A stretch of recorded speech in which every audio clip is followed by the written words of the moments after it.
Hi, Jimmy. Thanks for coming to sit down with me. Thanks for having me, Justin. No worries. So I just wanted to start asking you about your debut album and how the process was recording it. How has it been, and what were some of the issues you came into along the way? Well, issues, we didn't really have any. We're quite fortunate. Um, we never really argued either. There were little minor disagreements, but we never came to arguments. We definitely disagreed along the way about things. I think it made the music stronger because I would come in, kick the door down with this idea of let's put 100 vocal harmonies here, Mm. and he would say let's step back. But yeah, there were no real bad problems. I think the recording process itself was interesting for me. I'd done bits and pieces in studios like along the journey, a couple of home studios as well. So that's different again to going to a proper studio and doing it. But I got to sort of ease into it with Carl. Ease on you, that was a new thing. So no, it's good. I learnt so much just by being in there that I sort of can't wait now to get back into the next one. Yeah, I mean, I've actually heard that you met Carl Frederick at a bar. Could you elaborate a bit more on that and the story and what happened? Yeah, so I knew it was sort of time to put my songs on tape. I'd had probably hundreds of songs ready to go, really. And I've been gigging and touring for a long time by this point. And I met with about 10 different producers and sound engineers, and they're all wrong. They're all about, great, but cost you this much, and I want this much, I want this out of it. And they didn't quite understand the sort of sound I was going for. So I just sort of shelved the idea of doing a record. I was out in a bar with a then girlfriend of mine for someone's birthday, and got talking to him. Got talking to his mate in the bar, and he was DJing that night, and we mentioned Queen, and he dragged me up, and so Carl and I had a contest about who knew more about Queen, really. Like where's his grandmother from, and where's Roger's grandfather from. So we did that, and then obviously we got talking, and he asked about what I did. I said musician. When I mentioned I didn't have anything out on record, he then said that he was a producer. He's not on Facebook, so I had no way of tracking him down. I think he had my email address and phone number. He listened to what was online at the time. He then took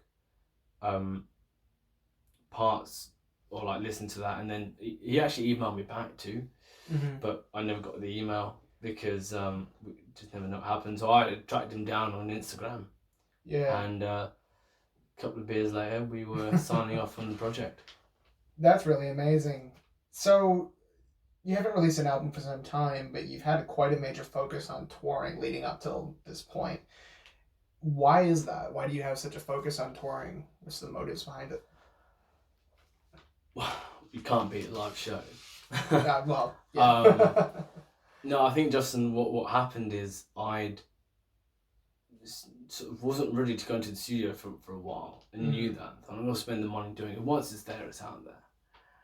So I'd spend a lot of time on playing shows in Melbourne, and then that evolved into touring Australia in about 2015, which then fell into touring Indonesia. So I fell into touring first, but I definitely had a focus on building myself as a live act and a live musician who can perform live and bring the fans in around the world, like having done the UK and parts of Asia since. That when the album is out, then there are people who see me who want to buy it, as opposed to make the record and then go and find fans, which I think a lot of people do nowadays. So speaking of the album, do you have a release date in mind or a rough time period when you think it's going to come out? It's looking like March the 2nd, I think, as a release date, if everything goes to plan. As you know, in music, nothing ever goes to plan. Absolutely. But March, I think, by March, there should be singles available beforehand, but by March the full album will be out. So is there a particular songwriting process you use when you're writing songs? Trying to think what serves most. No, I write the lyrics and the music together. I do write just music and I do write just lyrics, but they very rarely ever come together in a finished product. One exception on the record is there's a song about someone's caught them talking to the real me, and a lot of that musically was built in the studio as we were recording. The lyrics I then found and put onto the music and took it into Carl and sort of said, what do you think? So that's one of those rare occasions, but I think that's because like the energies were stimulating within being in the studio so much. But no, I write the lyrics and the music together. If it doesn't come straight away, if the whole song doesn't map itself out, it's not going to come. I very rarely come back to something and say, you know, there's a song still in there. Maybe some good lyrics I might come back to, but I think if the song doesn't happen there and then, I'm not one of these guys. I just don't have the patience to work on something for weeks and weeks. It's either ready or it's not ready. So with that said, what are your thoughts on coming to the studio with a song without lyrics? Is that something you could ever see yourself doing in the future? I mean, yeah, probably. I wouldn't want unless the music was brilliant or I could hear that and map out what I was trying to do with it. Yeah, but I think if I had access to a studio to sort of do that and build things from the ground up, perhaps. But I sort of think because, you know, I'm working on my own, not with a band. I've got to kind of be prepared of what I'm bringing in. Plus, I can be a bit of a ponce too and wanting to control and own everything. So I like to have the control, you know. I like to bring it in ready to go rather than sort of have people pull and prod at it. With the exception of Carl. So, speaking of control and wanting to have a lot of a hand on what's going on, a lot of musicians that work as solo acts often employ songwriters to help them with that process, Liam Gallagher being one of those musicians. Would you ever see yourself being able to do that? Being able to cooperate with a songwriter and write a song? Would it come to that? Yes and no, probably not. I think I'm a prolific enough songwriter that I wouldn't. I do take immense pride from only performing my own music I've written. It's about experience I've had somewhere, so I can tap into how it's meant to be. I know it inside out. But I mean, that's not. Obviously, Carl had a lot of influence on like the way the song sounded in the studio, and there's a lot of trust and faith given in him to do that. So if I found, you know, the right person like Carl came along in the future, for sure, but it's not something I'm actively seeking out. No. Absolutely. So you see yourself primarily as a lyricist or as a guitar player? What do you see yourself primarily as a musician? That's a good question. I see myself as a lyricist. I think, you know, I think I'm quite good at articulating what I'm feeling. I think musically, no, I'm not. You know, I'm not technically brilliant. I don't read music and stuff like that, so I wouldn't compete with certain musicians. But I think what I do that a lot of other musicians don't do is I can hear. You know, I'll write something on the guitar to be played on the piano. I think I'm quite good at hearing how other instruments will fall into things. Absolutely. But no, I think I'm a lyricist, and then I'm ultimately a performer first, a showman first. Being a musical sense, probably a lyricist, yeah. Guitars follow, drummer last. So, as a musician, it's not much of a secret that Queen is a major influence on you, your style, your music, and everything. I mean, you've got the Brian May signature right there. You know, you got the glam look going on. Yeah, maybe tell us a little bit more about how you got into Queen and where you think they've had the biggest influence on your music. Where they've had the biggest influence? Sonically,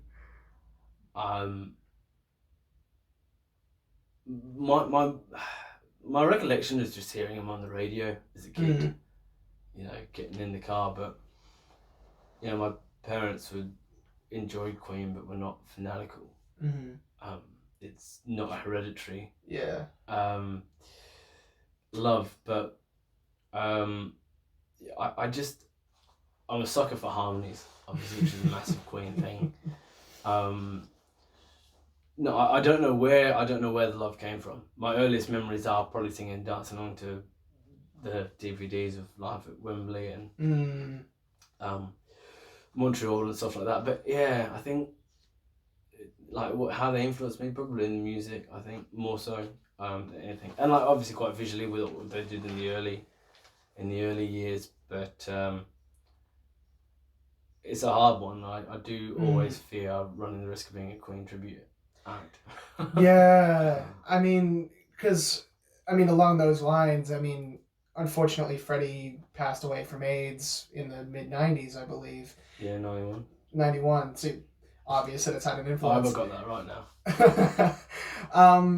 But an interesting question that I think would be cool to hear your insight on would be if Freddie Mercury had still been alive now, if Freddie hadn't have unfortunately passed on, do you think Queen could have held the spark and the fire they had back from when they started all the way into modern times? And do you think they'd still be playing together? It's the eternal question that everyone gets asked, everyone thinks it. The truth is, I don't know. Freddie always mentioned that he didn't want to be playing as he was when he was old. So whether sort of, he could have evolved it. I don't know. I think the fact that he got sick gave the band a big shot in the arm. Would they have found, the way music really evolved through the 90s, early 2000s, whether they could have found a way, a lot of the rock bands of that era struggled. It was a big change. A lot of have a revivals now, but a lot of bands, 70s and 80s, mentioned that the 90s was the toughest period. So, I don't know. It's honestly, I could go either way on it. Yeah, it is a big question. Though I'd like to take a moment and talk a bit more about your guitar rig. Because I've seen some footage of you playing live, and you've got, I believe it's a Line 6 and a Fox. So yeah, can you just go into a bit of detail more about how the setup works and some of the issues you might have come into? Issues the sound guys who don't really know what they're doing. So it's a Brian guitar, or it could be any guitar really. It's a very simple setup. It just runs, it's straight through a treble booster, split into 2 amps, Voxes of course, and using the natural sound of the Vox amps. There's very few, a little bit of chorus and stuff like that occasionally, but there's no real pedals to it. It's really, I play with the coin as well, a 5-pence English coin, so you get a lot of different sounds out of that. Try and guess who I'm influenced by. And people ask me all the time, it's an incredibly simple setup. All you need is a treble booster and a couple of any amps really, but Vox amps and the natural sounds of the, everything kind of comes naturally. There's not an array of, I don't really like guitarists who have a million pedals. I think it's sort of, it detracts from the show. You spend half your time on the floor fixing them, but it's not something I've ever been interested in. So earlier on, you mentioned a little bit more. You mentioned some things about your touring experience, and you tapped onto your experiences in Indonesia, Australia, the UK, and Thailand. How was that experience? How was touring those very different parts of the world? And what do you think your favorite part of all that was? I think the favorite part of Venetia is the sort of feeling before the first show. It's you're still trying to get into the flow of the tour life, and you kind of get hand cramps and everything as you go. But no, my favorite part of touring is probably that. I love touring. I love being on the road. But yeah, they're each special. England tour was a massive one for me. It was a big Western musical country. You know, I played London in Piccadilly, in a venue in Piccadilly Circus, and you know, I mean, for me that was kind of not like I've made it, but like you're getting close. You know, playing Piccadilly Circus is pretty cool. You know, particularly coming from Australia at the time. So yeah, you know, it was that was a really special moment for me to be able to do that. But then even in like Indonesia, apparently one of the cities we played were like the first people to tour there, so that was mental. Yeah, you know, I hope it's true, you know, for that fact, but that was really, it's just a great thing to do, and it's a big accolade as well. Yeah, something you remember. And then like, obviously, you know, I mean, some of my greatest tour stories have come out of just doing the East Coast of Australia, so it's hard. I mean, I could go into more, but yeah, I mean, how long's a piece of string? So, while we're on the subject of gigging and touring and all that, what were the early gigs like? Like on tour? No, early gigs. Well, they're acoustic, which was different. I think I played a 12-string too that was mic'd up in front in a lot of them. I was just a pimply faced 18-year-old who wanted to do glam music. I think, yeah. I mean, quite early on, I remember wearing having leather pants and everything. So I kind of bought them, you know, pretty early on in the career. But the early gigs, I mean, it was it's something you can never get back. It's just that sort of everything was new and fresh, and the smells of a bar, and you know, the sticky carpet, the sticky, you know, stage, you know, everything was new. Now I play the venues a lot, I know what to expect. But then it was, you know, everything was new. So you were just running on enthusiasm, really. Yeah. You know, so I don't know. I think they were quite cool because I've done alright since then. So, but yeah, no, they were just a lot of finding my feet. It wasn't the sort of well-oiled machine that you see now, certainly. Do you still have as much fun gigging now as you did then? Yes, more, I think. Because now I know what I'm trying to do. And I know how to... Now, I was trying to find out how to do what I wanted to do then. Now I know how to do things. So I get more enjoyment out of that. A bit more confidence in the show and the venues you're playing, the crowds that turn up, which helps. But, you know, playing live's always fun. I enjoy being in the studio, but I much prefer being on the road than being locked up in the studio, for sure. Can you recall your first ever gig? I can. It was 2014, maybe, I think, at the Boogeyman Bar in Abbotsford, and I made $25 for the night off the door, and I played. I think I had a girl I'd met in the music scene. Opened up, and two friends from high school, I think it was, we made a little group. They came and rounded out the night, and it was. I just remember being very nervous, so because it was like the first paid gig. It's like, wow, absolutely. Okay, you know, like don't balls this up. Yeah, exactly. But you know, I mean, I sort of, yeah, I did. I remember playing for about an extra half hour because we were just having fun. And David Battersby, who used to run the venue, couldn't have been nice and great and just saying like, these kids it's all new and they're just having fun. He just let us play. We also got up on stage and sort of jammed at the end, and he just let it happen, getting the beers flowing. So I think that being such a good experience definitely helped me get on the right path. Good, so I'm definitely grateful to David for allowing that night to sort of be one where you walk away going, I might actually be able to do this. So do you still play that venue? Is that still a venue that you play at frequently? Yeah, not frequently. I played there a lot. Yeah, it's a very special venue for me for that reason, and everyone who's involved and works there.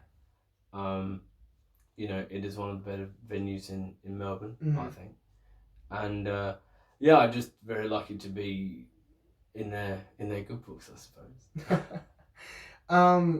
When you play there, does it bring you back to that show every time you go in there? Absolutely, yeah. Yeah. Yeah, you know, I remember you go into the band room behind the stage and put your gear down. So I remember putting my guitar down that first time, sitting on the couch and thinking, all right, you know.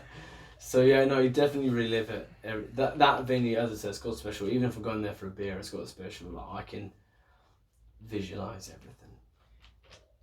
Now take yourself back to that first gig for a moment. Take yourself back to being young, being, this is what, 5 years ago now. You're going back in time, and then look to where you are now. You've toured a lot more. You're right about to release an album in the next couple of months.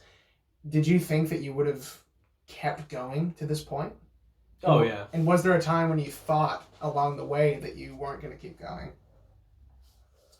There wasn't a time where I thought I didn't think I'll keep going. There were definitely tough times where, you have that musician thought of, should I just get a job? Yeah.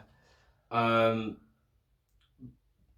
no, I'm not surprised. But I always knew when I got into it, where I was trying to get to and where I would go to, and I've done that through myself really, and I've been very lucky that I've been very lucky along the way as well. But no, there were probably a few moments where you sort of think, is it gonna happen? But I'm glad I didn't throw the towel in, because obviously it's, I got to see a lot of the world that I wouldn't have seen if I hadn't been a musician. So, So going back to the album, what are some of your plans with the album? What do you plan to do with it? How do you plan? Just what's next? How does it come out? Tie people up and force them to buy it. Hit the charts, right? Yeah, exactly. Yeah, buy more myself to get in the charts. No, video clips and press releases and radio and more like this, and touring. So they'll probably be big at the moment. Like Europe's sort of happening, and trying if I can maybe get parts of Asia and the US up. So tour it hard and hope it sells, and pretty much I've got stuff ready to go for the next one. So hopefully, it's quite a long process, this one, to get it done, perfect it, and get it right. And as I said earlier, it was all new. So now I've got I think the next album will be quite quick, because I sort of know what I'm doing, and that I should be there, which I think is an awkward thing in the first few times you go in the studio. So I feel that, I shouldn't really be here. And particularly some of the big Hello sort of music studios that we went to. So, now I think there's a great sense of, let's pop this out and get this out there, sort of thing, because there's a market for it. Well, thank you very much for coming to sit down with me, Jimmy. It's been a pleasure. No, thank you, Justin. And all the best with the album and the release and all that. And I'm very excited to see where it goes and what success it brings you. Yeah, thank you very much for having me.